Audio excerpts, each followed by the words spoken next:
کل اور کل سے پہلے آج بتاریخ 14 جولائی 2019 کتاب القواعد الاربع لشیخ الاسلام محمد بن عبد الوہاب رحمہ اللہ تعالی کا یہ تیسرا درس ہے۔ مؤلف کی اس عبارت کی وضاحت ہو رہی تھی، فَاعْلَمْ أَنَّ الْعِبَادَةَ لَا تُسَمَّى عِبَادَةً إِلَّا مَعَ التَّوْحِيدِ۔ اس عبارت کا ترجمہ کل پیش کیا گیا تھا، کچھ توضیحی باتیں رہ گئی تھیں جس میں عبادت کا مفہوم کہ عبادت کا لفظ بار بار استعمال میں آ رہا ہے تو اس کا مفہوم کیا ہے کتاب و سنت کے اندر، اور اسی طریقے سے توحید کا مفہوم کہ توحید کسے کہتے ہیں۔ تو توحید کے حوالے سے کل دو معنی اور مفہوم بیان کیا گیا تھا، ایک اس کا عمومی معنی اور دوسرا خصوصی معنی۔ عمومی معنی کیا ہے اس کا؟ افراد اللہ بحقہ، افراد اللہ بحقہ، اللہ رب العالمین کے تمام حقوق صرف اس کے لیے خاص کرنا، اللہ کے لیے اس کے تمام حقوق کو خاص کرنا، یہ کون سا توحید ہے؟ عمومی۔ اس توحید پر غور کریں تو اس کی موٹی موٹی دو اہم قسمیں بنتی ہیں۔ اللہ رب العالمین کے سارے حقوق کو نگاہ میں رکھتے ہوئے اگر انہیں آپ تقسیم کرنا چاہیں تو ان دو حصوں کے اندر اسے تقسیم کر سکتے ہیں۔ رب کے جو حقوق ہیں اس کے بندوں پر، رب کے حقوق کو بندوں پر تقسیم کرنا چاہیں تو ان دو بڑی قسموں کے اندر اسے بانٹ سکتے ہیں۔ نمبر ایک توحید المعرفہ والاثبات، اور دوسرا ہے توحید القصد والطلب یا توحید الارادہ فضل۔ یہ کس کی قسم ہے؟ اللہ کے حقوق بندوں پر دو طرح کے ہوتے ہیں۔ اللہ کے حقوق بندوں پر دو طرح کے ہیں، پہلا وہ دوسرا یہ۔ پہلا ہے توحید المعرفہ والاثبات اور دوسرا ہے توحید القصد والطلب۔ تو یہ دو قسم کس چیز کی ہوئی؟ اللہ کے حقوق کی دو قسمیں ہیں، اللہ کے حقوق کی دو قسمیں ہیں۔ رب ذوالجلال کے جتنے بھی حقوق ہیں ان سارے حقوق کو آپ دیکھیں گے تو ان دونوں میں نظر آئیں گے۔ اللہ کے جو بھی حقوق ہیں بندوں پر اگر انہیں آپ دیکھنا چاہیں گے تو ان دو قسموں کے اندر اللہ کے حقوق ہمیں مل جائیں گے۔ پہلے قسم کا کیا مفہوم ہے؟ توحید المعرفہ والاثبات۔ معرفہ مانے جاننا اور اثبات مانے ثابت کرنا، جاننا اور ثابت کرنا۔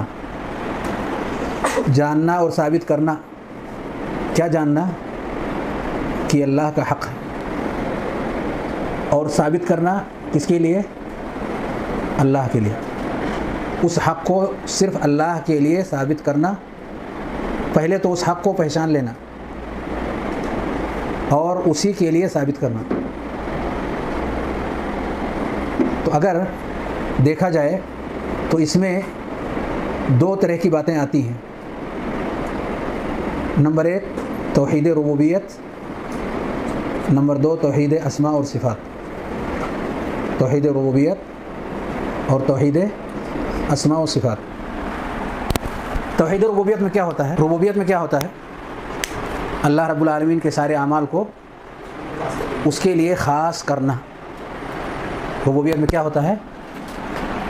جتنے بھی اعمال اللہ رب العالمین کے ہیں انہیں اللہ کے لیے خاص کرنا، یہ ربوبیت۔ اور اسماء و صفات، جتنے بھی نام اور صفات ہیں اللہ رب العالمین کے، ان سارے ناموں کو اللہ رب العالمین نے قرآن میں ذکر فرمایا ہو یا پیارے نبی صلی اللہ علیہ وسلم نے احادیث مبارکہ میں، اللہ رب العالمین کے لیے ہی اسے خاص کرنا، کسی اور کو اس میں شریک نہ کرنا۔ سارے اسماء وَلِلَّهِ الْأَسْمَاءُ الْحُسْنَى فَادْعُوهُ بِهَا، سب اللہ کے لیے خاص کریں، کسی اور کو اس میں شریک نہ کریں۔ تو معرفہ اور اثبات کے اندر یہ دونوں باتیں آتی ہیں، ربوبیت اور اسماء و صفات۔ تو بندہ ان چیزوں کو جانے کہ آسمان کا پیدا کرنے والا اللہ ہے، جو بھی خزانے ہیں اس کی چابی اللہ کے ہاتھ میں، آسمان سے بارش اسی کے حکم سے نازل ہوتی ہے۔ اس بات کو ذہن و دماغ کے اندر پورے یقین کے ساتھ جگہ دے لے، اسی کو معرفہ کہتے ہیں، اسی کو جاننا کہتے ہیں، اسی کا یقین کرنا کہتے ہیں۔ تو اگر ہمارے دلوں کی گہرائی کے اندر یہ حقیقت بیٹھ جائے کہ یہ ساری چیزیں اللہ رب العالمین کی ہی اجازت سے ہوتی ہیں، تو ہم نے اس کا ایک حصہ سمجھ لیا،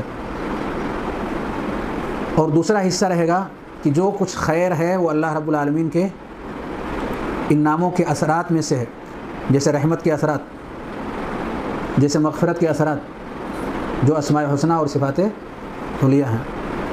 تو ان سب چیزوں کو بھی جاننا اور بٹھانا۔ کیا کہا تھا ابراہیم علیہ السلام کی بیوی، کیا نام تھا اسماعیل علیہ السلام کی امی کا؟ ہاجرہ نے، اور بعض روایات میں ہاجر۔ کیا کہا تھا انہوں نے؟ اذن لا یضیعنا، آپ کو یہاں اپنے بیوی بچوں کو چھوڑنے کا حکم کس نے دیا؟ جواب نہیں ملا۔ خود کہتے ہیں کیا اللہ رب العالمین نے آپ کو ایسا کرنے کا حکم دیا ہے؟ کہا نعم۔ اس پر انہوں نے کہا اذن لا یضیعنا، اگر ہمارے رب کی طرف سے یہ حکم ہے تو ہمارا رب ہماری حفاظت فرمائے گا، وہ ہمیں ضائع نہیں کرے گا۔ یہ اس کے ناموں پر یقین رکھنے اور اس کے اثرات کو دنیا کے اندر دیکھنے اور اس کا یقین کرنے سے اس گفتگو کا تعلق ہے جو ان کی زبان سے نکلی۔ تو یہ ہے معرفہ اور اثبات۔ معرفہ اور اثبات، اللہ رب العالمین کا حق ہے کہ اس کے حقوق اس کے حوالے کیے جائیں، اس میں کسی کو شریک نہ کیا جائے۔ حق کی دوسری جو شکل ہے توحید الارادہ و طلب، اس میں تیسرے نمبر کی توحید آتی ہے، توحید الوہیت۔ کیا ہوتا ہے توحید الوہیت میں؟ بندہ اپنے افعال کو اللہ رب العالمین کے لیے خاص کرتا ہے، اسی لیے کہا گیا ارادہ اور طلب۔ ارادہ کا تعلق دل سے اور طلب کا تعلق انسان کے جسم کے اعضاء اور جوارح سے ہے، یعنی اپنے ظاہر اور باطن کو حرکت اگر انسان دے تو اللہ کے حکم سے اور اس کی رضا کے لیے دے، اللہ کے حکم سے اور اس کی رضا کے لیے خاص کرے۔ کوئی بھی کام بندہ نہ کرے اپنے دل سے، عمل القلب ہو، عمل اللسان ہو، عمل الجوارح ہو، نہ کرے جب تک کہ اللہ رب العالمین اسے کرنے کا حکم نہ دے یا اس کے اس عمل سے راضی نہ ہو، خوش نہ ہو۔ تو ارادہ ہمیں خاص کرنا ہے، اپنے ارادوں کو رب کی رضا کے ساتھ خاص کرنا ہے، اپنے اعمال کو رب کی رضا کے ساتھ خاص کرنا ہے۔ اگر ہم ایسا کرتے ہیں تو اللہ کے حق کو اس کے لیے خاص مانتے ہیں، اس کے حق میں کسی اور کو شریک اور ساجی نہیں کرتے ہیں۔ اسی کا نام ہے توحید الوہیت۔ تو یہ جو تین تقسیم آتی ہے توحید کی مشہور، یہ ان دونوں کے اندر داخل ہے۔ داخل ہے کہ نہیں؟ ہاں ہے داخل۔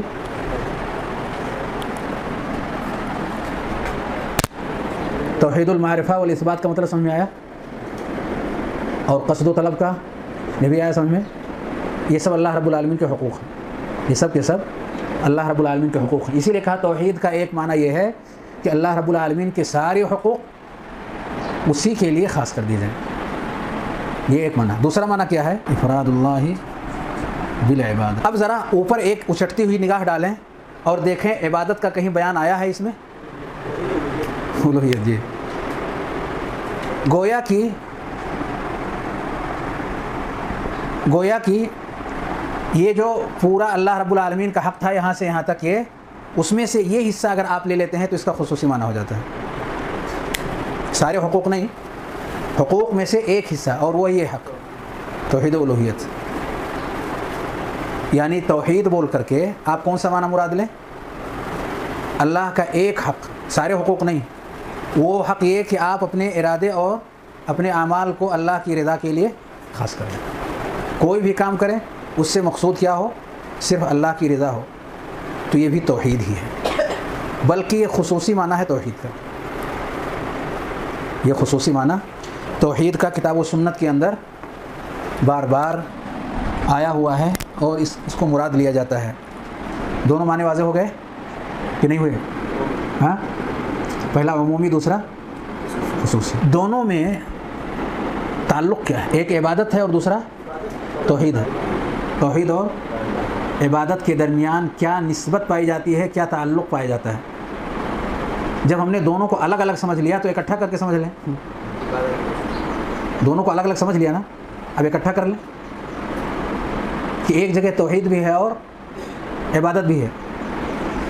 تو توحید اور عبادت کبھی ایک معنی میں مراد ہوتے ہیں، جو معنی توحید کا وہی معنی عبادت کا، جو معنی عبادت کا وہی معنی توحید کا، ایک جیسا معنی دونوں میں سے ہر ایک سے مراد لیا جائے تو یہ اکٹھے ہو گئے دونوں کلمے ایک معنی پر۔ اور دوسرا ہے کہ دونوں الگ الگ ہو جائیں، دوسرا کیا ہے کہ دونوں ایک دوسرے سے الگ الگ ہو جائیں، یہ نسبت ہے کہ دونوں کبھی اکٹھے ہو جاتے ہیں کبھی الگ الگ ہو جاتے ہیں، یہ نسبت۔ سوال یہ ہے کہ کب اکٹھے ہوتے ہیں اور کب الگ ہوتے ہیں۔ جس چیز میں دونوں اکٹھے ہوں گے، مقصود کیا ہے اس سے؟ دونوں اکٹھے ہو گئے۔ عبادت سے ہمارا مقصد کیا ہے اور توحید سے ہمارا مقصد کیا ہے؟ اس میں دونوں کے دونوں اکٹھے ہو جاتے ہیں۔ تو ہر وہ عبادت جس سے اللہ رب العالمین کا تقرب حاصل کیا جائے، اس کی نزدیکی حاصل کی جائے، وہ اللہ کی توحید ہوتی ہے۔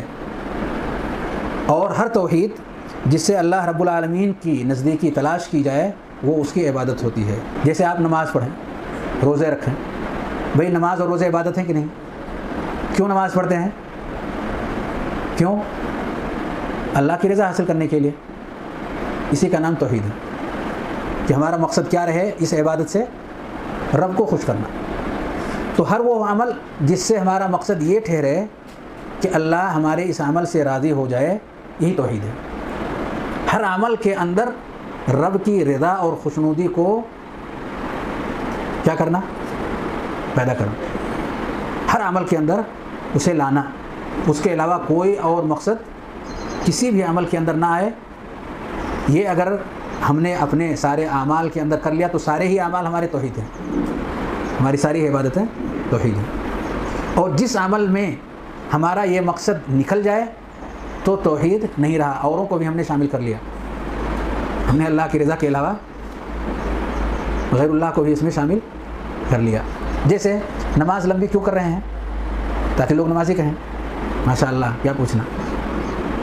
آج رات میں اٹھا کہ تہجد پڑھ لیں تو ایک سانپ دوڑتے ہوئے جا رہا تھا، ایک بچھو نکل آئی، تو بچھو کا واقعہ بیان کرنا اصل مقصود نہیں تھا،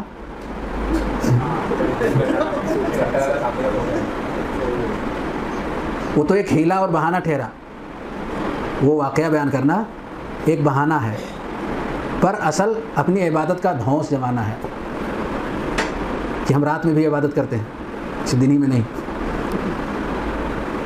تو یہ بہت خاموش ارادہ ہے اللہ کے علاوہ کا، بہت خاموش ارادہ ہے، چپکے سے آ کر کے اس نے اللہ کے حق کو کی چوری کر لیا۔ تو جس عمل کے اندر سے یہ ارادہ ہٹ جائے یا کم ہو جائے یا بیچ میں داخل ہو جائے، توحید باقی نہیں رہا۔ توحید معنی ایک، اب ایک کے بجائے انیک ہو گیا، کئی ایک ہو گئے، اس میں رب کے ساتھ ساتھ اور بھی اس میں داخل ہو گئے، تو توحید کہاں رہا؟ یہ ہے عبادت میں توحید کا پائے جانا۔ اور توحید میں عبادت، میں نے کہا ہر توحید عبادت کہلاتی ہے۔ کسی بھی کام کو رب کی رضا کے لیے آپ کرتے ہیں، کسی بھی کام کو صرف اللہ کی رضا کے لیے کریں، اکیلے ایک رب کے لیے خاص کر دیں، تو توحید نہیں ہے، تو وہ توحید عبادت کہلاتی ہے۔ کوئی بھی عمل اگر انسان اکیلے ایک رب کی رضا کے لیے اسے کر رہا ہے، خاص کر رہا ہے اللہ کے لیے، کسی اور کو اس میں شامل اور شریک نہیں کر رہا ہے، تو یہ توحید پلس عبادت ہوتی ہے، کیونکہ خاص کرنے کی وجہ سے وہ توحید ہے، اور رب کی رضا حاصل کرنے کی وجہ سے عبادت قرار پاتی ہے۔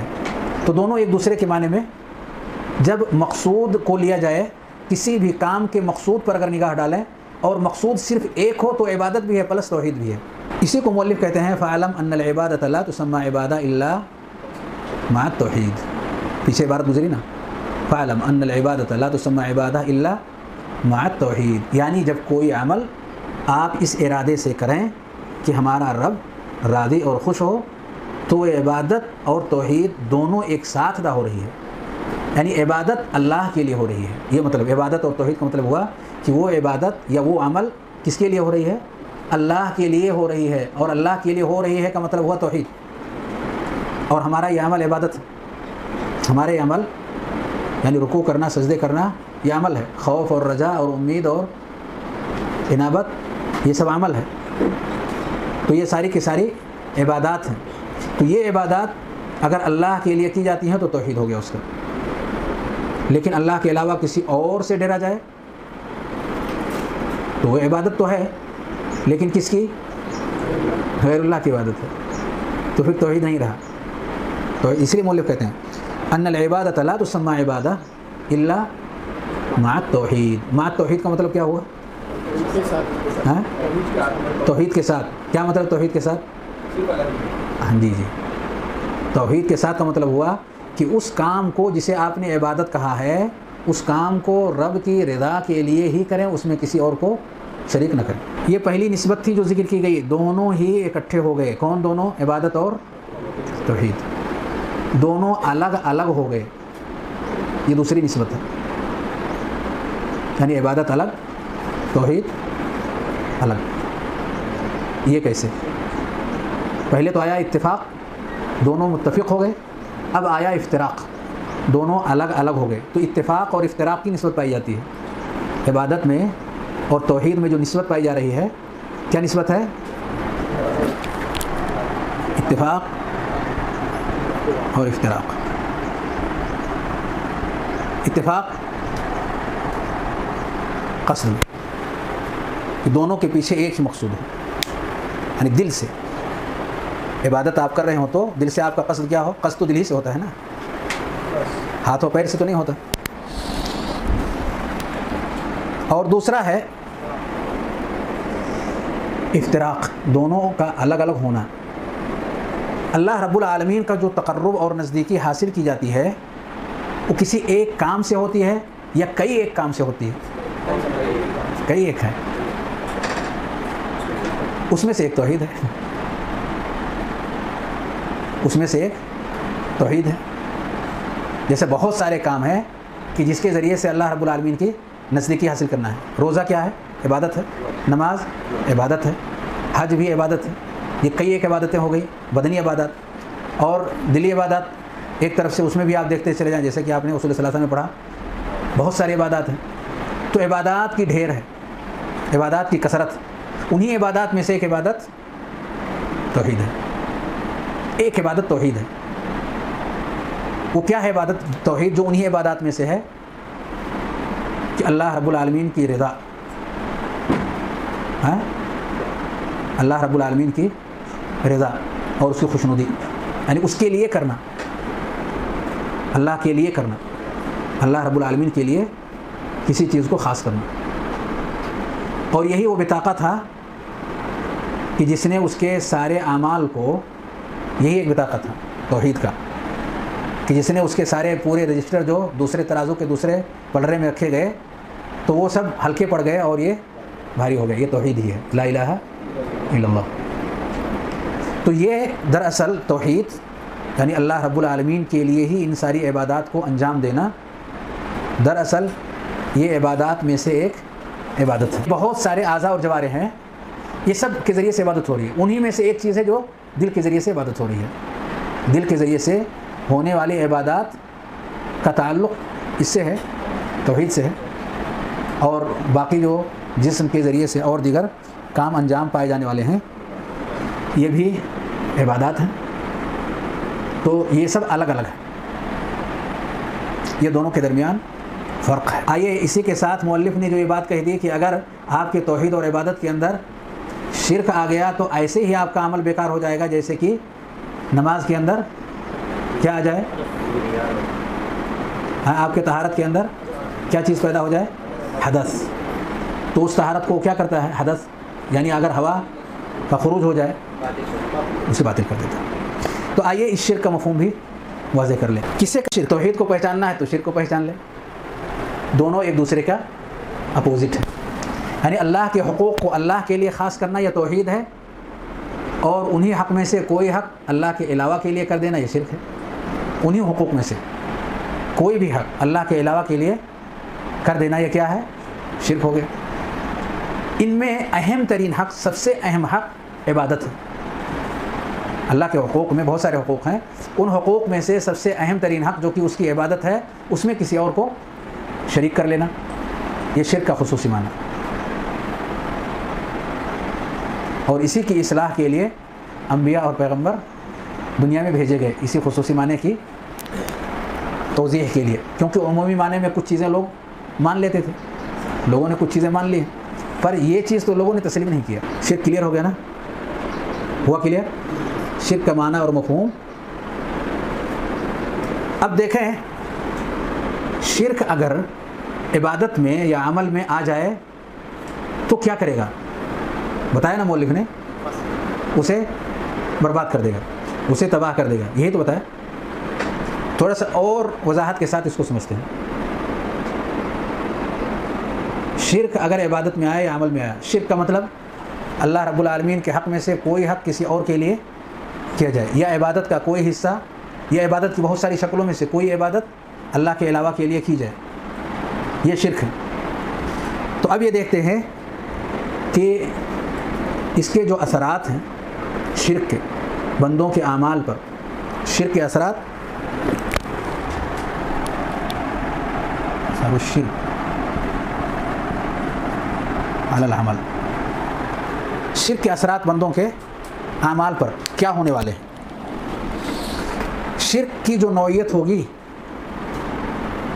ویسا ہی اس کا اثر ہوگا، شرک کی جیسی نوعیت ہوگی ویسا ہی اس کا اثر ہمارے عمل اور ہماری عبادت پر پڑنے والا ہے، کیونکہ شرک دو درجے کے ہوتے ہیں، ایک درجے کا شرک نہیں ہے، دو درجے کا شرک ہے۔ ایک کو کہتے ہیں شرک اکبر اور دوسرے کو کہتے ہیں شرک اصغر، ہے نا، دو طرح کے شرک۔ تو شرک کا اثر ہمارے عمل پر شرک کی نوعیت پر ڈیپینڈ ہے۔ اگر وہ شرک بڑا ہے تو ہمارا عمل بیکار جائے گا، اگر وہ چھوٹا ہے، شرک اصغر ہے، تو اس سے ہمارے سارے اعمال اکارت اور بیکار نہیں ہوں گے، یعنی اس کی نوعیت کے اوپر یہ معاملہ موقوف ہے۔ شرک اکبر کیا ہے؟ شرک اکبر کیا ہے؟ اللہ کے حقوق میں سے کوئی حق اللہ کے علاوہ کے لیے اس طور پر کیا جائے کہ اس کے ساتھ ساتھ ایمان کی جڑ غائب ہو جائے، اس کے ساتھ ساتھ ایمان اپنے جڑ کے ساتھ ختم ہو جائے، یعنی کچھ بچے ہی نہیں، ایمان اپنے پورے اصول اور جڑوں کے ساتھ ساتھ ختم ہو جائے، یزول بھی اصل الایمان، کچھ نہ بچے۔ تو اس پر دو اثر مرتب ہوتا ہے، اگر ایسا ہوتا ہے تو دو اثرات اس کی زندگی میں آتے ہیں۔ پہلا اثر کیا ہے؟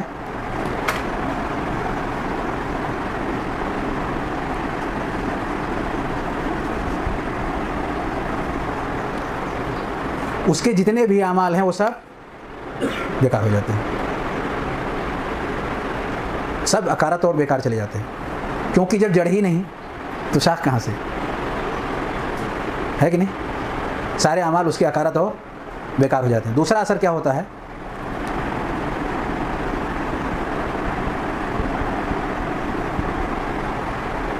ہمیشہ ہمیشہ کا جہنم ہوگا، ہمیشہ ہمیشہ کا جہنم ہوگا۔ ایسا عمل اللہ رب العالمین کے حقوق میں سے کوئی بھی حق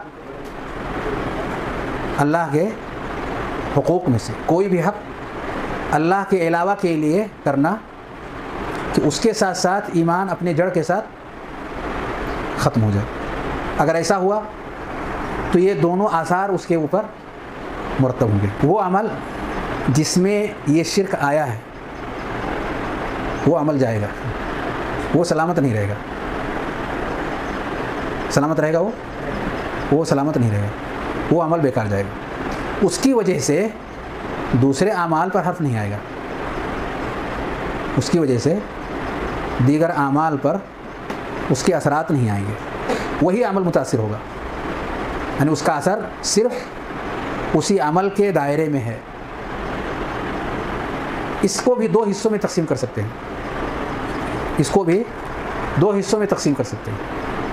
ایک وہ جو ٹوٹل اس عمل کو برباد کر دے, دوسرا وہ کچھ برباد کرے کچھ باقی رکھے. ایک وہ جو اس عمل کو جس کے اندر یہ شرک آیا اس پورے عمل کو ضائع کر دے. دوسرا کیا, کچھ باقی رہے کچھ ضائع ہو جائے. ایسا ہو سکتا ہے. جہاں سے یہ بیماری لگی اس کے آگے کا حصہ متاثر ہو جائے گا, اس سے پہلے کا نہیں. اس سے پہلے کا عمل اس کی رضا کے لیے خاص تھا, گرچہ ابھی وہ مکمل نہیں ہوا, ناتمام ہے, پر ناتمام کا جو بھی اجر اللہ دینا چاہے دے سکتا ہے. نامکمل ناتمام ہے, اس کا جو بھی اجر اللہ رب العالمین اس بندے کو دینا چاہے دے سکتا ہے. ممکن ہے ناتمام کو تمام کر دے, کوئی بعید نہیں اس کی ذات سے, ناتمام کو تمام کر کے اسے عطا کر دے, پر اس کے ضائع ہونے کی کوئی وجہ نہیں ہے. مثال کے طور پر ایک مثال میں دیتا ہوں بغیر شرک کے. آپ 2 رکعت پڑھنے کے لیے مسجد میں تشریف لے گئے, ابھی باقی ہے اقامت میں. 1 رکعت آپ نے پڑھی, دوسرے رکعت کے لیے آپ کھڑے ہوئے, اتنے میں مؤذن صاحب نے اقامت شروع کر دی. کیا کریں گے, کیا کریں گے؟ ہاں, اسے کیا کریں گے, کیسے چھوڑیں گے؟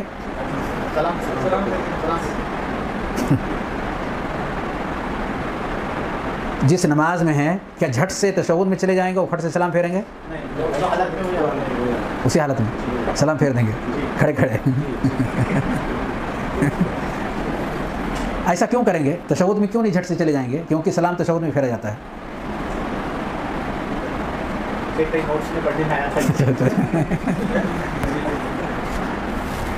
دیکھیے کیونکہ نبی صلی اللہ علیہ وسلم نے فرمایا, ہاں بالکل صحیح کہا آپ نے, کہیے زور سے کہیے, تحریم تکبیر و تحلیل تسلیم.